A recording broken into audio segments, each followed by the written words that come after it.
नमस्कार, स्वागत है आपका एबीपी गंगा में। मैं हूं अवधेश। जुर्म कभी भी हो सकता है, कहीं भी हो सकता है।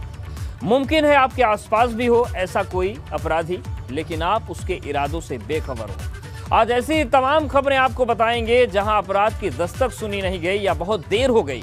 शुरुआत करते हैं आज की सबसे सनसनीखेज खबर के साथ। बेडरूम में काला खजाना। एक शख्स जो साधारण तरीके से जिंदगी बसर करता था, जब उसके घर पर सेंट्रल जीएसटी की टीम रेड मारी तो खुलासा हुआ कि ये काली कमाई का धन कुबेर है। ये कहानी है उस मामूली गल्ला आढ़ती की जो देखते ही देखते हमीरपुर का गुटखा किंग बन गया। लेकिन यहां तक पहुंच कैसे हुई, उसकी पूरी कलई अब खुली।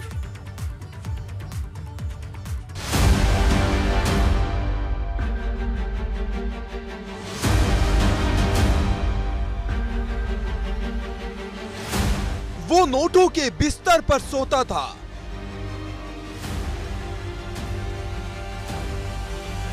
वो रसोई में छिपाता था खजाना।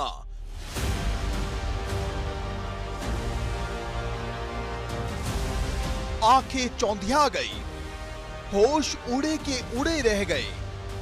जो दिखा उस पर यकीन नहीं हुआ, क्योंकि हमीरपुर के गुटखा किंग ने बड़े ही शातिराना तरीके से बेशुमार काली कमाई जमा की। जब सुमेरपुर में मौजूद इसके घर सेंट्रल जीएसटी टीम की रेड पड़ी तो हर किसी के हाथ पांव फूल गए।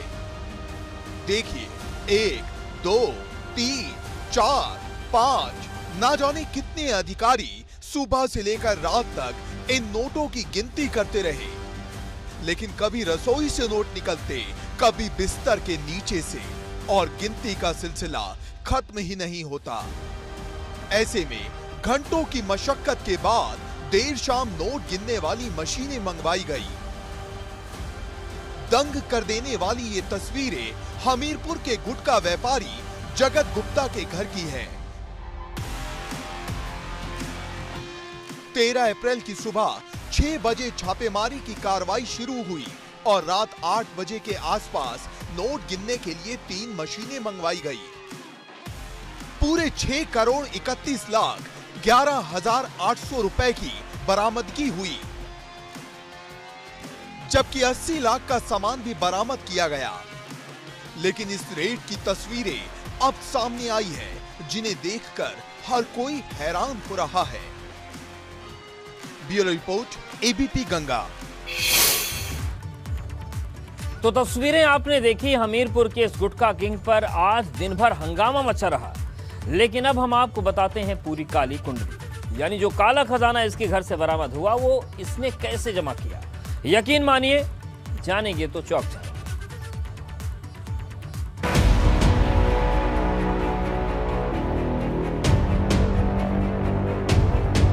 किसी को इस काली कमाई वाले धन कुबेर की भनक तक नहीं लगी। जालसाजी को राज रखने के लिए जगत गुप्ता अपने घर पर ही फैक्ट्री लगाकर गुटखा बनाता था। इसी तरह उसने अपना रहन सहन भी शानो शौकत से दूर बेहद आम तरीके से रखा, ताकि किसी को शक न होने। पर इसी शख्स ने अपने बेडरूम से लेकर रसोई तक बेहिसाब दौलत छिपाए रखी और काली कमाई का ये सारा साम्राज्य इसने गल्ला कारोबारी से गुटखा किंग बनने तक तय किया। बताया जाता है कि जगत बाबू पहले गल्ला कारोबार करता था। जब इसमें नाकाम हुआ तो उसने साल 2001 में गुटखा बनाने का कारखाना लगाया। फिर कुछ ही समय में इसका कारोबार बुंदेलखंड के आसपास मौजूद जिलों में फैलता गया। लेकिन इसके सिर पर काली कमाई का फितूर सवार हो गया और इसकी यही सनक इसे आज कानून के शिकंजे तक ले गई। सूत्रों के मुताबिक जांच में खुलासा हुआ है कि जगत बाबू 95% कारोबार कैश में करता था। 2 से 3 ट्रक माल रोजाना फैक्ट्री से निकालता था। एक दिन में कम से कम 6 से 8 लाख का कारोबार था, यानी साल में कम से कम 20 करोड़ का माल बेचा करता था। लेकिन जीएसटी रिटर्न सिर्फ 5,000 से 20,000 रुपए के बीच दिखाया जा रहा था। इतने कम रिटर्न से ही सीजीएसटी अफसरों को शक हुआ। खुफिया जांच कराई गई तो असली कारोबार का खुलासा हुआ। कैश लेन देन होने की वजह से बैंकों से ट्रांजैक्शन कम थे। अब काली कमाई का खुलासा हुआ है तो पूरे हमीरपुर में हंगामा मच गया है। Bureau report, ABP Ganga. और अब आपको दिखाते हैं कि कैसे महाराष्ट्र से सुलगी लाउडस्पीकर वाली चिंगारी का असर आज यूपी के अलग अलग शहरों में दिखाई दिया। लाउडस्पीकर से अजान के विरोध में अलीगढ़ कासगंज में हनुमान चालीसा का पाठ हुआ, लेकिन इस पूरे विवाद के बीच एक संदेश आम लोगों ने भी एबीपी गंगा पर दिया है।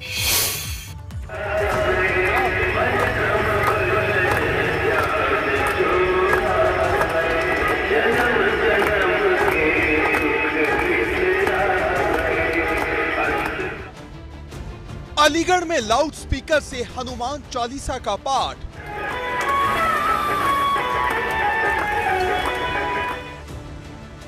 कासगंज में लाउडस्पीकर से हनुमान चालीसा का पाठ। महादेव की नगरी काशी में भी लाउडस्पीकर से हनुमान चालीसा का पाठ।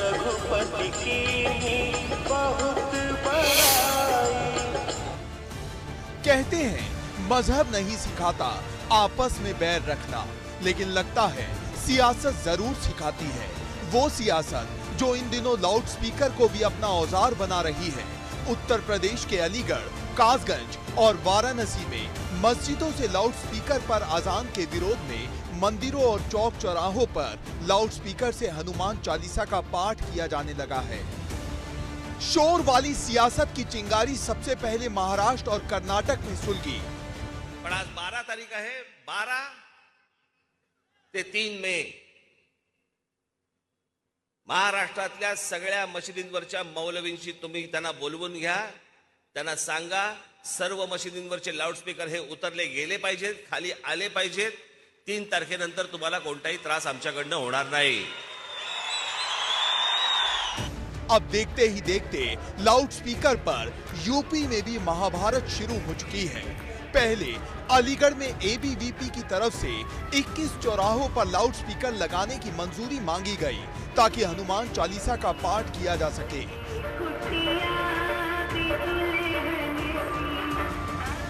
अब युवा क्रांति मंच नाम के एक संगठन से जुड़े दर्जनों कार्यकर्ताओं ने गांधी पार्क में हनुमान चालीसा का पाठ लाउडस्पीकर से कर दिया।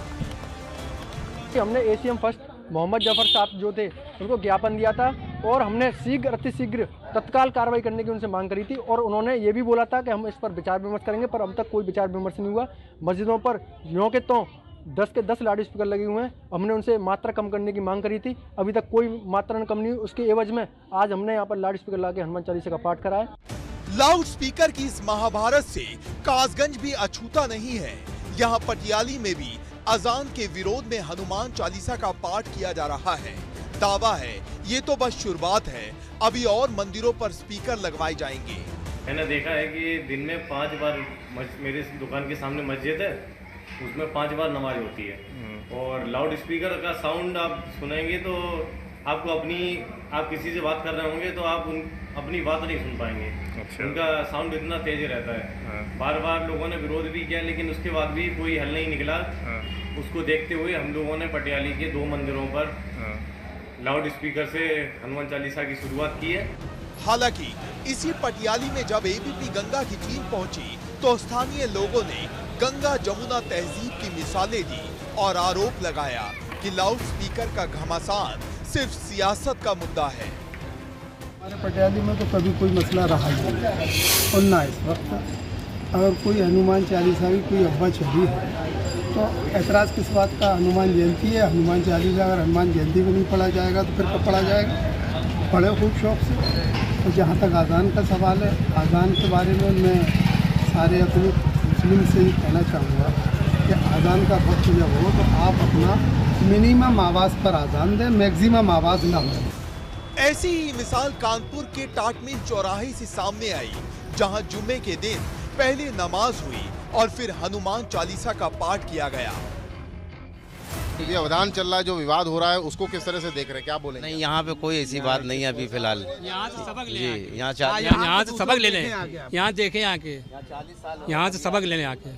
क्या सबक लेने की जरूरत है लोगों? एकता देखिए आप, एकता देखिए मंदिर मस्जिद, और क्या चाहिए? दोनों लोग का एक ही रास्ता है, यहीं से होके मंदिर में भी लोग जाते हैं और यहीं से होके लोग मस्जिद में भी जाते हैं। चालीसा पढ़ेंगे अजान के वक्त, इस तरीके की जो बातें करते हैं, ऐसा लोग कुछ नहीं है सर, यहाँ बिल्कुल ऐसा नहीं हो रहा। 20 साल तो काम नहीं, वो सब ये काम कर रहे हैं, जिनके पास कोई काम नहीं वो सब ये काम कर रहे हैं। यहाँ पर सब एकता से काम, सब एकता बने काम चल रहा है। तो ये नमाज करके, जुमे का दिन है और रोजेदार हैं, नमाज अदा करके बाहर निकल रहे हैं। ये एक मीनारी मस्जिद है और इसी की बाउंड्री से लगे हुए ये मंदिर है और बरसों से यहाँ पर सांप्रदायिक एकता की मिसाल कायम है। इससे पहले काशी में भी एक शख्स ने अपने घर की छत पर लाउडस्पीकर से हनुमान चालीसा का पाठ किया। बताया गया कि काशी विश्वनाथ ज्ञानवापी मुक्ति आंदोलन से जुड़े इस शख्स का नाम सुधीर सिंह है, जिनका नाता भाजपा से भी जोड़ा जाता है। Bureau report, ABP Ganga. Gorakhpur में पुलिस कर्मियों पर हसिया से हमला करने वाले मुर्तजा पर अब एक और नया खुलासा हुआ है। सूत्रों के मुताबिक रोज होने वाले नए खुलासों से मुर्तजा बुरी तरीके से बौखला गया है और अब बौखलाहट में उसने पूछताछ करने वाले पुलिसकर्मी पर ही गोरिल्ला अटैक कर दिया।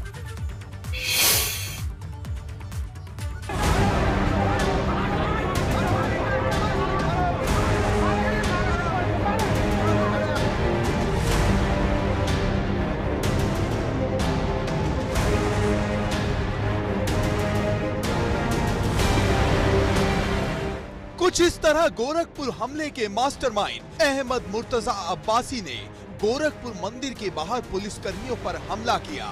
उस वक्त जैसे तैसे बहादुर जवानों ने अपनी जान पर खेलकर इस शातिर की बड़ी साजिश को नाकाम किया। लेकिन एक एक कर जिस तरह मुर्तजा के सारे राज बेपर्दा हो रहे हैं, उससे मुर्तजा बुरी तरह बौखला गया है।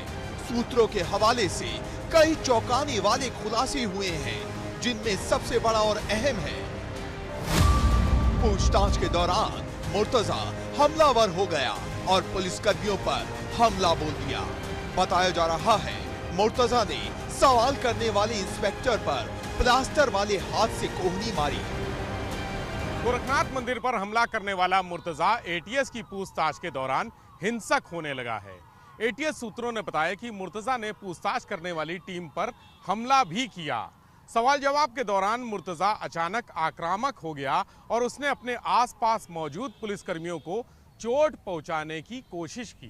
मुर्तजा ने प्लास्टर बने हाथ से एक हेड कांस्टेबल पर वार किया और इंस्पेक्टर रैंक के एक अधिकारी पर पंजा मारकर उससे नोच खसोट की। यही मतलब वो मुर्तजा जिसे अब तक उसके पिता मुनीर मानसिक तौर पर बीमार बताते रहे, अब वो इस हद तक पहुंच चुका है। लेकिन मुर्तजा की मुश्किलें अब कम नहीं होने वाली। इससे पहले खुलासा ये भी हुआ कि जिस मुर्तजा ने आईआईटी बॉम्बे से केमिकल इंजीनियरिंग की पढ़ाई की, उसका इरादा बहुत खौफनाक था। सूत्रों के मुताबिक पूछताछ के दौरान मुर्तजा ने कबूल किया कि वो देश में शरिया कानून लागू करवाना चाहता था। इसी तरह खुलासा ये भी हुआ कि गोरखपुर में मुर्तजा ने हसिया से हमला इसलिए किया क्योंकि उसका मकसद दहशत फैलाना और क्रूरता दिखाना था। अब तफ्तीश इस बात की हो रही है कि मुर्तजा खुद अपने नापाक मंसूबों को अंजाम देता रहा या इसके पीछे किसी और मास्टरमाइंड का हाथ है। अब तक इस जवाब की तलाश कर रही जांच टीम के लिए मुर्तजा का लैपटॉप बेहद अहम साबित होता रहा है। हालांकि अब पता यह भी चल रहा है कि मुर्तजा ने लैपटॉप और मोबाइल से काफी डाटा डिलीट कर दिया। लेकिन तफ्तीश जिस तरह आगे बढ़ रही है, उससे लग ये रहा है कि कानून के शिकंजे से मुर्तजा का बचना अब मुमकिन नहीं है, क्योंकि सूत्रों के मुताबिक मुर्तजा पर यूएपीए के तहत कार्रवाई की तैयारी भी हो रही है। Bureau report, ABP Ganga. खाते हैं खनन के बेलगाम खौफजादे, आसमानी कैमरे का पाताल भेदी मिशन। दरअसल जालौन में खनन माफिया के कारनामे को गांव वालों ने ड्रोन कैमरे में कैद कर लिया। तस्वीरें हैरान करती हैं और सवाल पूछती हैं कि आखिर कैसे इस तरह से खुलेआम धड़ल्ले से चल रहा है खनन का खेल।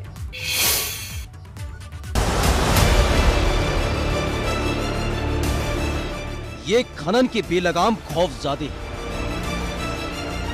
जिनके कारनामों को आसमानी कैमरे से गांव वालों ने कैद कर लिया।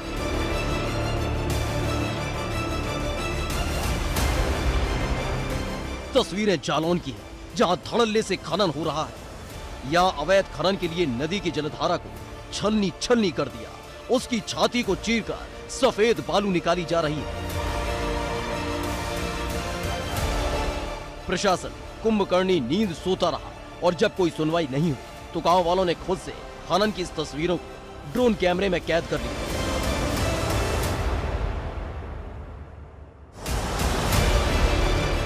अब ये तस्वीरें वायरल हो रही हैं और सवाल पड़ा है, जो काम प्रशासन को करना चाहिए वो गांव वालों ने किया,